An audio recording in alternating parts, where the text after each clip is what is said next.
So நம்ம ஆஃபீஸ்லாம் போயிட்டு வந்து கார்த்திகை தீபம் விளக்கு ஏற்றியாச்சு. ஸோ பாப்பா விளாண்டுட்டு இருக்கா. பட்டாசு அவங்க டேடி வந்த பிறகு தான் போய் பட்டாசு வாங்கணும். ஸோ நம்ம விண்டோவில் இருந்து காம்பவுண்ட் வால் வரைக்கும் ஏற்றிட்டோம். ஸோ வேகமாக ஆஃபீஸில் இருந்து வந்து வெற்றிகரமாக சீக்கிரமாக அந்த டயத்துக்குள்ளே விளக்கேற்றியாச்சு. ஏண்டா? ஸோ இதுதான் நம்மளோட திருக்கார்த்திகை ஸ்பெஷல் பூஜை ரூம். ஸோ எல்லாருக்கும் ஃப்ளவர்ஸ் வச்சு அலங்கரிச்சாச்சு. நெக்ஸ்ட்டு சூப்பராக தீபம் ஏற்றிட்டோம்.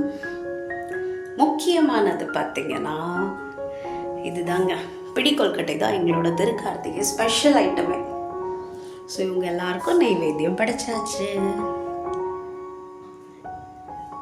ஸோ திருக்கார்த்திகையில் தீபம் ஒழிக்கிற மாதிரி அழகாக சூப்பராக எல்லாரோட லைஃப்லேயும் ஒரு பிரைட்னஸ் வரணும்னு நாங்கள் ப்ரே பண்ணிக்கிறோம்.